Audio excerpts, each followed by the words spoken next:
लोगोफोर भिडिअखौ जेसेबां हाय शेयार खालाम जाहाथे साफ्रोमबो बर' रायजो राजाफ्रा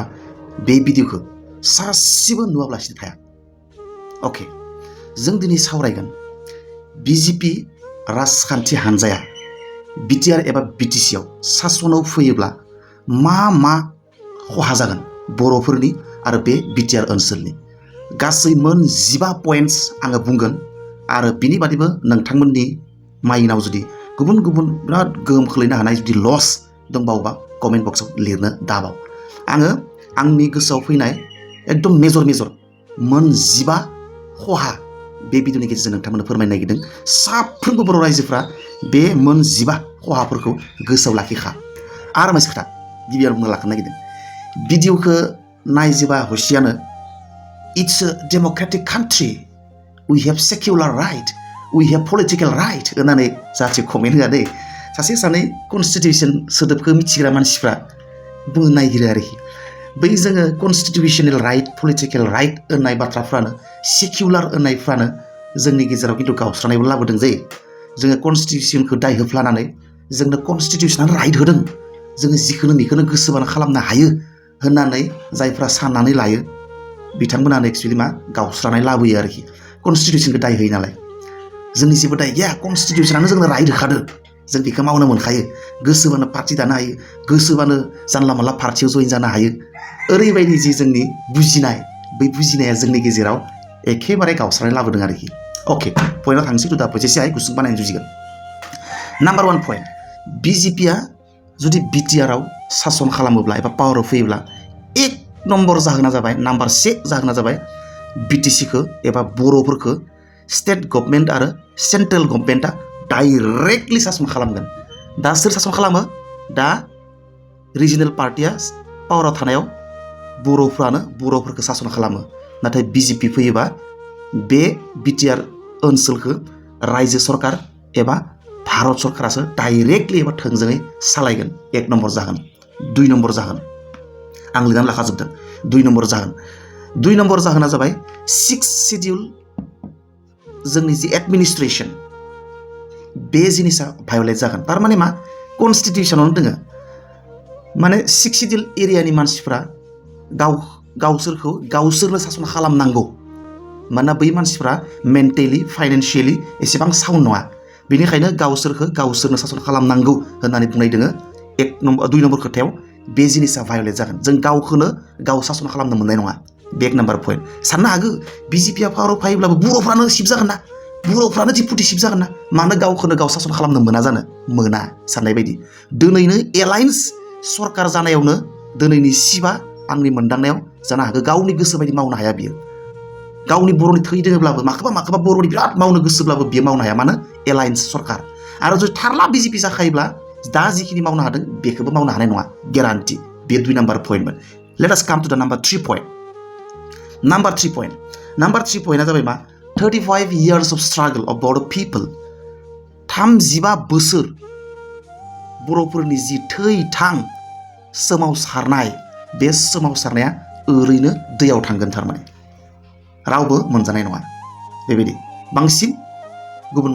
हारिनि मानसिफ्रा, गुबुन लिडारफ्रा बेनि सुजुगखौ लानो हागोन। अके, दाना फैलायबाय नाम्बार 4। आगोलनि बायदि जोङो मानो आन्दलन खालामदोंमोन? जोंखौ नासयनायनि थाखाय, गादबनायनि थाखाय, जोंखौ सोबख'नायनि थाखाय जों आन्दलन खालामदोंमोन।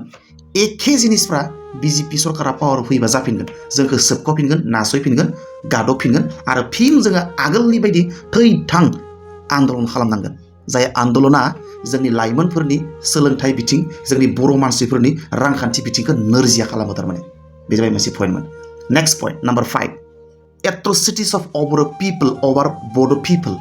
will go up। बर' मानसिफोरखौ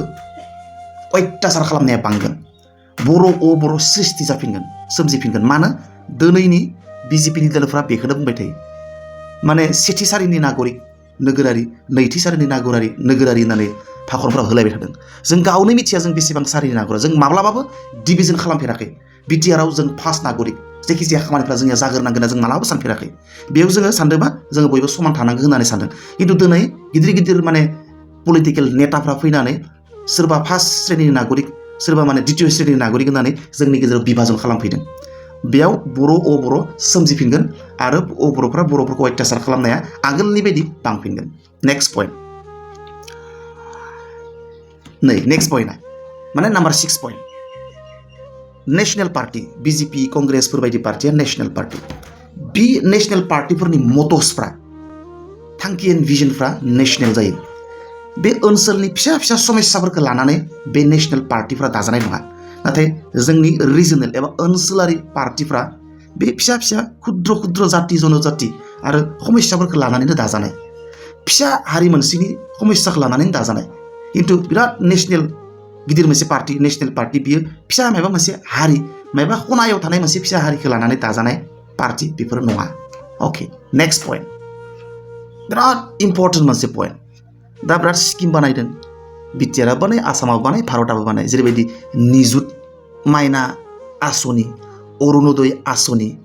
आरो मा गोसोखांनाय मुख्यमन्त्रि माइबा आसनि ओरैबायदिना बै जिनिसफ्रा जुदि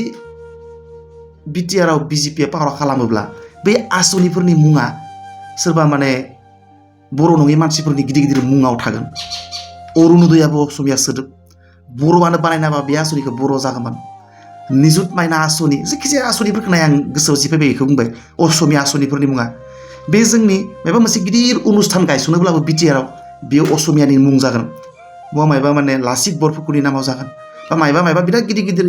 गुबुन हारिफोरनि गिदिर गिदिर दावहारुफोरनि मुङाव जागोन हिस्ट्रिकेल इम्पर्टेन्सनि सायाव जागोन खिन्थु बिटिआरआनो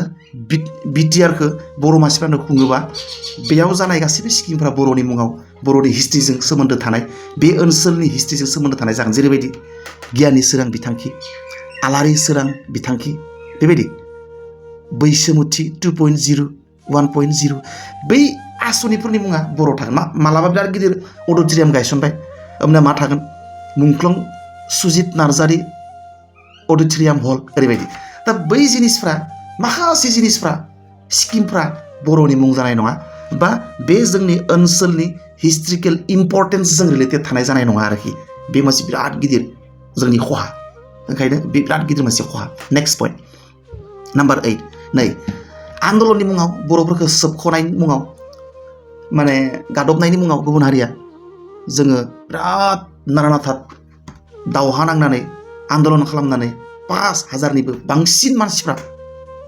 माने जिउ खोमानो नांदों बै जिउ खोमानो नांनाय मानसिफोरनि न'खरा सान्ति मोननाय नङा सुजुग मोननाय नङा बे जिनिसफोरखौ बांसिन इम्पर्टेन्स होनाय नङा बिजेपि सरकारा फैयोब्ला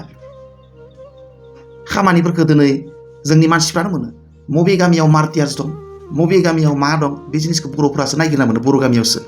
आरो जुदि बिजेपि सरकारा फैयोबा दिनैनो जायफोर समस्तिफ्राव बर'नि पलिटिकेल हान्जानि रिप्रेजेन्टेटिभ गैया बहाबा बिजेपि दं बहाबा बबेबा दं बै जायगाफ्राव नायदो बर'फोरा बेसेबां सुबिदा मोन्दों अरुणोदय आसनिखौ बर'फोरा बेसेबां मोन्दों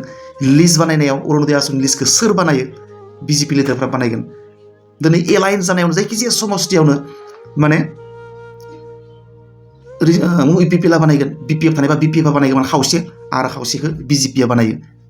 बेबायदि माने बिराद गावस्रा गावस्रि जागोन आरोखि दानो जायो आरो थारला बिजेपि जाखायोबा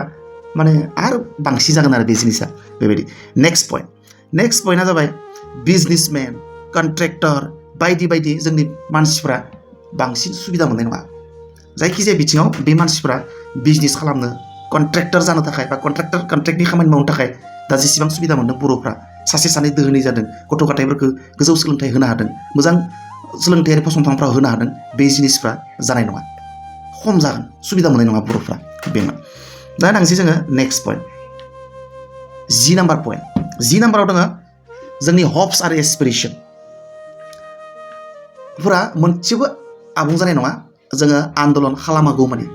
आगोल जेरैबायदि जों आन्दलन खालामनानैसो जायखिजाया जोंनि मोननांगौखौ जोंनि आंखालफोरखौ जोङो बिख'नानै लायोमोन सरकारनिफ्राय दा बे आन्दलन खालामनानै बिख'नाया एसे खम जादों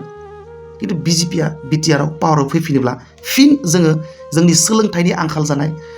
समा रांखान्थि थुनलाइ हारिमु राव जाति हिसाबै जोंनि आंखाल जानायफोरखौ जोङो एकदम आन्दलन खालामनासो बिख'फिननानै लानांगोन एटलिस्ट दिनै जोङो माने स्कुलफोराव मास्टार नांगौनि थाखाय जों आन्दलन खालामनो गोनां जायाखै भेकेन्ट पस्ट जाना थानायफोराव जोङो फिलआप खालामनांगोन ना आन्दलन खालामनो गोनां जायाखै एग्जाम्पल्स होदों बेबायदि माखासे जिनिसफोरखौ जोङो बिराद माने रिगरासलि जोङो आन्दलन खालामफिननांगोन जेराव जोंनि रांखान्थिनि लस जागोन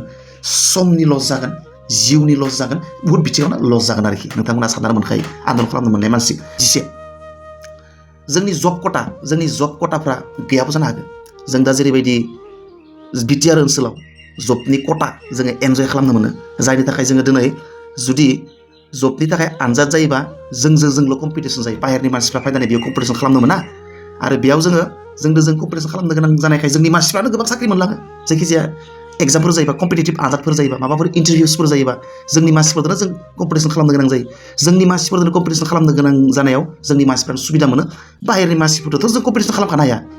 जेबो फेरफाथि नाया जों बाहेरनि मानसिफोर जेनेरेल मानसिफोरजों ओरैबायदि टेलेन्ट बिसोरो 100नि मादाव 90 80 लाखिग्रा मानसि जोंनि मानसिफ्रा 100नि मादाव कम्पिटिटिभ आनजादफोराव 30 25 10 20 50 सोरबा सासे सानै 60 ओरैबायदि मोनो खिन्थु जों कम्पिटिसन खालामनायाव जोंनि सानैसो एसे गोरोङानो मोनलाङो आरोखि बे मोनसे प्लास पइन्ट नेक्स्ट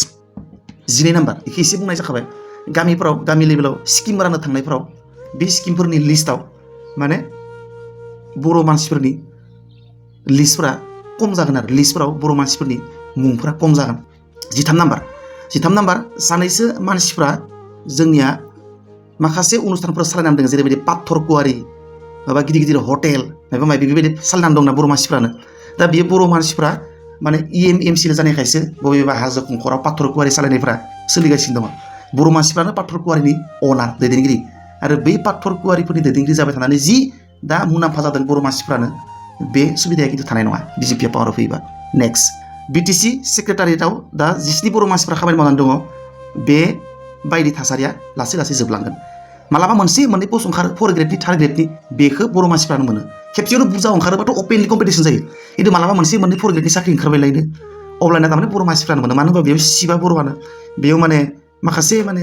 मानसिफ्रा बिबानाव थानाय मानसिफ्रा बर'आनो बे हिसाबाव थारमाने बेयाव जेब्लानो साख्रि ओंखारो मोनसे मोननै मोनथाम बोरै बुरजा ओंखारबाथ' कम्पिटिसन जायोबाथ' दहायनि बायदि बर'फ्रानो मोनो बर'नि गेजेराव कम्पिटिसन जायो खिन्थु मालाबा मोनसे पस्ट ओंखारबायलायनो बे मोनसेखौ बर'आनो मोनगोन बेबायदि सिचुवेसना थारमाने थानाय नङा आरोखि BTC सेक्रेटारियेटआव बर'नि एमप्लयिसफोरा खमायलांबाय थागोन लासै लास्ट बाट नट लिस्ट राव थुनलाइ हारिमु बायदिफोरनि फेहेरनाय फोसाबनाय जौगाहोनायफ्रा नांगौ रोखोमनि जानाय नङा जोंनि थुनलाइखौ जौगाहोनो थाखायनो जों गाख्रबनो गोनां जागोन जोंनि सोलोंथाइनि माबा माबि अनुस्थानफोरखौ जौगाहोनो थाखाय गायसननो थाखायनो जोङो गाख्रबलाबायनो गोनां जागोन गोसोबायदि गुरै बुंबा जानाय नङा आन्दलनाव थांनानै हसिख्रा बुंनो गोनां जागोन राजा लामायाव थांनानै गाख्रबनो गोनां जायो दाथ' राजा लामायाव थांनानै गाख्रबनो गोनां जायाखै भेकेन्सि फिलआप खालामनांगौ होननानै मायबा खालामनांगौ होननानै बे बुस्थुफ्रा दा जोंनि मानसिफ्रानो सामलायनायनि थाखाय जोङो दा इनफेक्ट एसे रिलेक्सआव दं आरोखि दा खिन्थु बे थासारिफ्रा कमप्लिटलि धंस जानायनि आसा दं जुदि BJPआ पावाराव फैयोब्ला भिडिअ एसे गोलाव मानोना पइन्टसा बुरजा जाखागोन BJPआ पावाराव फैयोबा मोनसे मोननै लस जाया गोबां लस जागोन बे गोबां जिनिसखौ बुंनायाव भिडिअ एसे गोलाव जादों आरो जाखागोन ओंखायनो भिडिअखौ नाय शेयार खालाम आरो बुजिनो नाजा आरो भटखौ नोंथाङा मुवा हो खिन्थु एसे सानै हयै हो मानो होनबा बियो नोंथांनि political right it's democratic country अके खिन्थु गोसोआव लाखि नोंथांनि थसे भट थुनायानो फिउचारखौ डिटारमाइन खालामगोन थारमाने नोंथांनि थाखाय जाहाथे फिउचारा गुबुंले जाया गोग्गो समाज जाहाथे जों दानो हायो गोग्गो सरकार जों मोनसे दानो हायो बे बुस्थुखौ गोसोआव लाखिनानै नोंथांनि भटखौ आरामसे जेराव थुबानो जाबाय खिन्थु नेसनेल पार्टिनो थुयोबाथाय मा खहा जागोन बे भिडिअ आं बुंखाबाय अके बाय बाय सि इउ नेक्स्ट